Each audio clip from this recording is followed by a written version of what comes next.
and welcome back to another episode of Teach a Dude, where you are going to get some real insights, real perspective, and real analysis from a real Massachusetts teacher. So you know the stuff you're hearing is from someone who's on the front lines, who works with these issues every day, and who kind of knows what he's talking about here. So today what we're going to be reacting to is the idea that Maura Healey would like to continue to offer free lunches to every single student in the 23-24 school year. And as you can see in this Twitter clip that she retweeted from Secretary Tutwiler, she wants to spend $171 million to make sure that happens. So we're going to be talking about that. What's the idea behind that? Is it even a prudent idea given the cost? So let's jump in. Alright, so let's start with a little bit of background on the issue. When did this whole idea of free lunch for every single public school student begin in the Commonwealth of Massachusetts? So the idea of free lunch for all started during the COVID-19 pandemic. It was enacted by Charlie Baker. And, at the time, my understanding is that Baker wanted to go forward with this idea because, look, people were struggling during the pandemic. If you guys look it up, more than maybe like 1 in 6 people were out of work, right? People were home, people had to take care of their kids, people didn't have the money. Overall, many people, a appreciable number of people did not have the money that they needed to pay for school lunch. And, I am going to come out right and say this. I do believe that every student does need to have access to a meal. That's important. And it's important for them to be able to get through the day and have the nourishment they need to grow and thrive. So I think it's a really good idea that Baker, started this during the pandemic, and he kept it going during the worst parts of the pandemic. In my school district, during the 2020-2021 school year, when the pandemic really, impacted basically a whole entire school year, right? Folks were masking the entire year, or at least supposed to be. Right. And for most of the year, we were, doing some kind of either hybrid or remote modality. So at that time in the school district I worked in, kids were being sent home midday and they were doing some kind of remote learning in the afternoon. And so because they were doing remote learning in the afternoon, they, were kind of on their own for lunch. Maybe parents or guardians were at work, etc. And they needed access to a quick, easy, meal that they could grab. And, we couldn't at that time worry about the cost. We just had to make sure kids had the meals they needed. And I think at that time, it makes sense that we're going to give meals to everyone. And just let's make sure the kids have the meals. We'll pick up the tab. The reality, though, is that the federal government is ending the emergency declaration. The state is ending that emergency declaration to follow. That's going to happen in May 2023, right? I'm recording this video in March. It's going to be happening in a couple months. Governor Healey wants this free lunch for everyone to be happening for the 2023-2024 school year. And at this point, we're talking about 3 years into COVID. The emergency declaration's over. And as people like Maura Healey and President Biden point out, continually, unemployment's at record lows. People are back to work. And people, and not entirely, but to a great extent, things have returned to, quote unquote, normal. And so I think at this time, we really have to start thinking about what policies can we somewhat revert back to prior to COVID-19. Now, for some background, prior to COVID-19, in the most recent year when statistics were available, about 1/3 of students, maybe the statistics I read was between 33 and 40%, somewhere around there, according to National Center for Education Statistics data, were eligible for free and reduced lunch. In Massachusetts, what we did was we typically would say, hey, look, if you qualify for SNAP, or what we call food stamps maybe, if you qualify for some other kind of government assistance, we're going to make it easy for you. Just, as long as you can show that you've qualified for one of these programs, you're good. We're going to give you free reduced lunch. Don't worry about it. Because in order to qualify for one of those programs, you already would have had to demonstrate that you had extremely low income. And look, I'm going to come out and say this. If you are a parent who's bringing a kid to school and you have really low income and you're struggling to make ends meet with that kid, that's one thing. I am never gonna say that the parents who are poor and struggling should also have to dip into their pocket to save for lunch. Now, at the same time, some of those parents, as I've seen, are sending their kids to school, with new iPhones, new Yeezys, and all, that. But that's a whole nother story. I'm not going to dip in and judge on that. So again, if you are making extremely, extremely, extremely low income, I'm never going to say, okay, forget about it. But the reality is, think about that statistics. Between 3 and 4 in 10 students qualified, which means at least 6 in 10 students, their parents are making enough money where they did not qualify. So the first thing we've got to ask ourselves is, they want to spend $171 million, $171 million on free and lunch for everyone. Not even reduced, straight up free. But think about this. At least every other student does not even qualify, right? Going into the pandemic, and if we're going to go back to pre-pandemic levels, right? At least 5, we can say certainly, at least 5 out of 10 students do not qualify for free and reduced lunch. So you got to think about that. Half those meals potentially are going to students whose parents can afford to pay for the lunch as it is, right? So that's one thing, right? To what extent are we saying, hey, we're spending this money on people who can already afford it? Now, just to dip into this real quick, where I work currently, a typical meal is going to be about $3.50. And that is, I got to tell you something, when I was a kid, right, I graduated high school 2007. At that point in time, meals were $2.50. So to think about it like this, meals have only gone up by $1 in about 15 years. While if you're not going to get a meal anywhere for $3.50. That's the reality. It's hard to put together a meal that cheap, even as an adult. But let's do the math, right? Let's say your kid goes to school. There's 180 days in a school year. Let's say stuff happens, your kid's sick for 10 days. So they go to school 170 days. And they spend $3.50 a day. You're looking at $595 over the course of a school year. But if we break that down, that $595, right? Now let's say, we don't have school in, July or August, so your kid's really only in school for 10 months. That's about $60 a month for food. And to some extent, with all due respect, if you have the money, this is your kid, right? Now, many people struggle to find infant care, child care, hate to break it to y'all, $500, $400 a week you're paying for this child care. You could be paying, $1,500 to $2,000 a month for child care. We're asking you to pay $60 a month, according to my math, $60 a month for food. And you're not even paying to send the kids to school. The school's free. Right? Yeah, you got to pay property taxes, but hey, you got to pay property taxes when you're sending kids to school for infant care too, and you're not even sending your kids to the local public school. So again, the issue is, if people can afford to pay for lunch, why are we not asking individuals to pay for lunch? That, and I'm not trying to be judgmental, but, as part of your responsibility for having a child, right? Now, again, as I said earlier, if you are poor, if you are struggling, if this is really hitting your wallet hard, and you qualified under the old formula, which again is just, hey, if you can show you're covered under another government assistance program, you're good.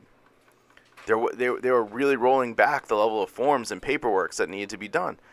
Go for it. I'm totally supportive of going back to the old formula and saying, hey, those of you who qualify can have it. But again, to what extent should we be asking people who can already afford to pay for their child's lunch? I'm sorry. I think that it's not an unreasonable ask. The other thing when you think about it from a monetary perspective is, let's go again with this idea of $171 million, right? So $171 million. Now, let's say that half of that money could be foregone because, let's say, half of students, aka half of meals, can already be paid for because those parents can afford it. You're looking at about $85.5 million that essentially you would not have to spend. Let's round that down and say $80 million.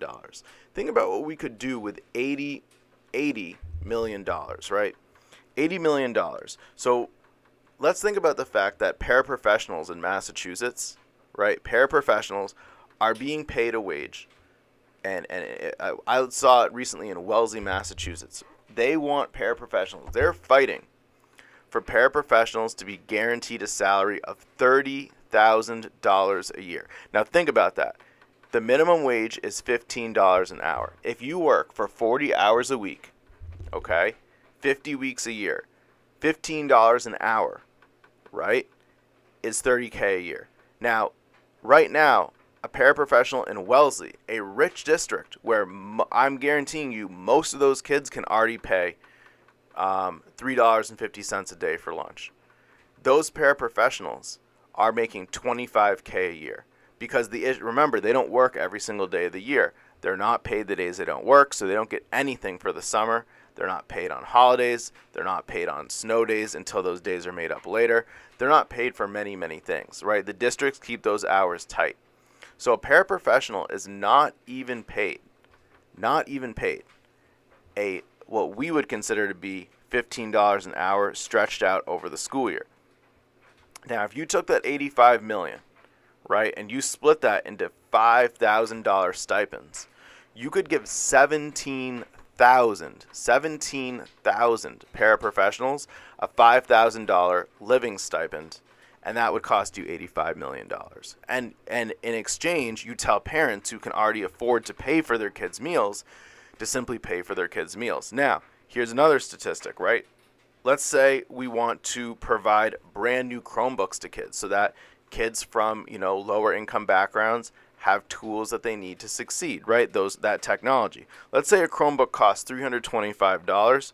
You could buy more than 250,000 Chromebooks for $85 million. And think about that. How many students do we even have in the Commonwealth of Massachusetts? I guarantee you that's going to cover a lot of the Commonwealth of Massachusetts. And again, we're not talking about giving Chromebooks to everyone necessarily.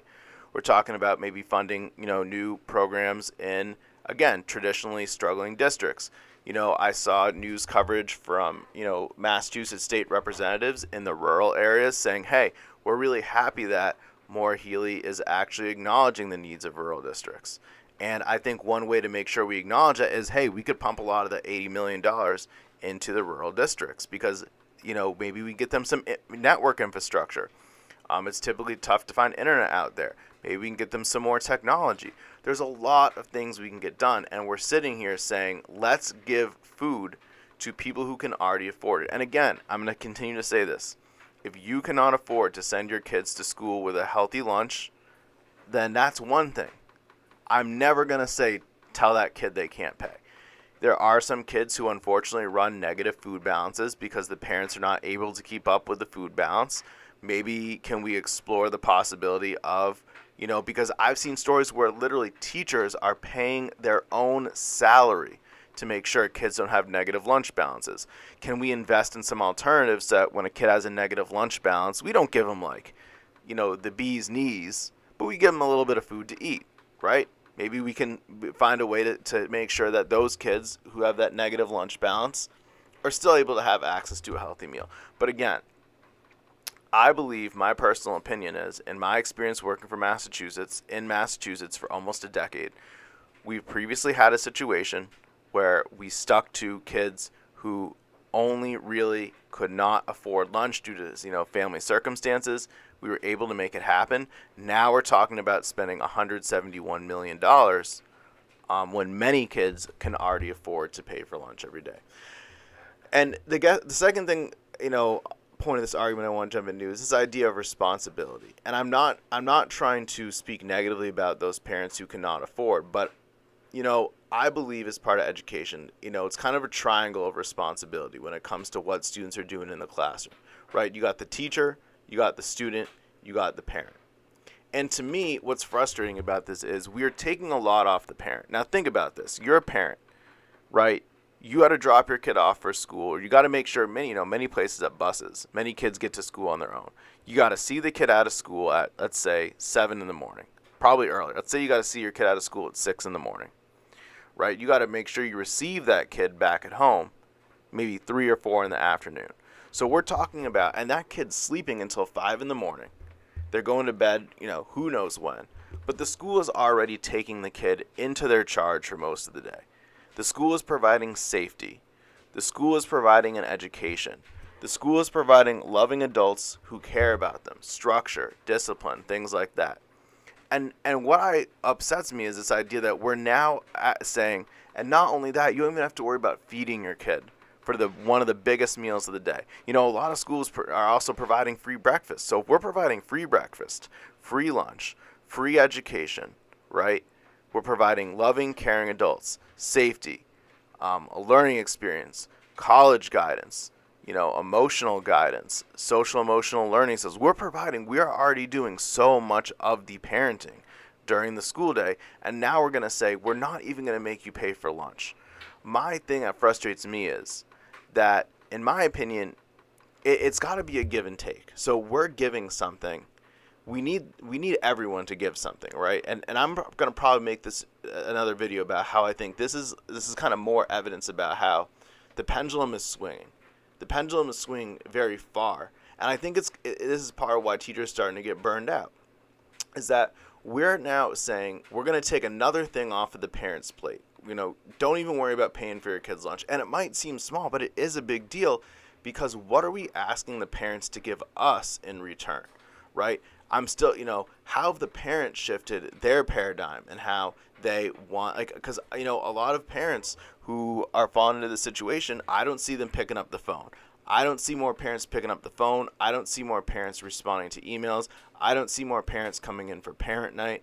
I don't see more parents, when we have disciplinary issues with the kids, finding ways to make themselves into school, finding ways to come to those IEP meetings. And again, we can do a lot of this stuff through Zoom, right? Because of the pandemic showing us this. So for me, what's frustrating is we continue to ask, give parents more and more, support parents more and more. But what about in this triangle of responsibility, the parents' responsibility to help us help their child?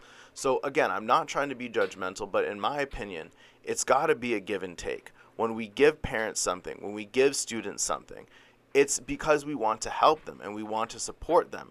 But we need them to support us. It cannot just be us giving and that's it. The schools and the teachers and et cetera cannot continue to give. Because what's the reality is teachers are being burnt out. The paradigm from COVID is not shifting. And I think in order to get that COVID paradigm to shift, it's got to come from everyone. The teachers, I'm going to tell you from firsthand, the teachers aren't working less hard. Okay, the teachers are working hard, if not harder than ever. The teachers are committed, if not more committed than ever. And they recognize the need for social emotional learning, right? To get those extra skills that students should have already been getting. Right? The teachers sit there and say, look, a lot of this stuff should be coming from home. A lot of these skills and this support and reinforcement should be coming from home. And yet it's not. And we're still willing to dig in and do what's necessary to help support the student because we understand that this is about the student. But at the same time, it's frustrating that, we need everyone in the triangle, students, teachers, parents, to be all in. And it just feels like since COVID, people, the students and parents have started to lean out. And though we're trying to continue to support them in the midst of COVID, I don't really feel like they're leaning in. So for me, again, it's the accountability and the responsibility of we're taking something off the parents' plate because we're saying now, don't even worry about giving your kids a couple hot meals a day so they can be ready to learn, even if you can afford it. But we're not putting even a societal pressure or a societal expectation on parents to lean in a little bit more and give us something in exchange for we're helping you, you help us. All right, so guys, I'm sure there's something I missed. If so, please feel free to put something in the comments. I'd love to keep this debate going because I think this is an important debate. We have very limited money in Massachusetts, right? We can't spend more than we make, unlike the federal government, and we got a lot of priorities in education as indicated by, the Student Opportunity Act. So I'd love to hear what you guys have to say. Please feel free to leave a comment so we can keep this conversation going. This has been Teach MA Dude talking about the free lunch for all coming up in Massachusetts, the cost of it, and the kind of ramifications of it. Hoped you liked. Again, please like and subscribe, and have a wonderful day.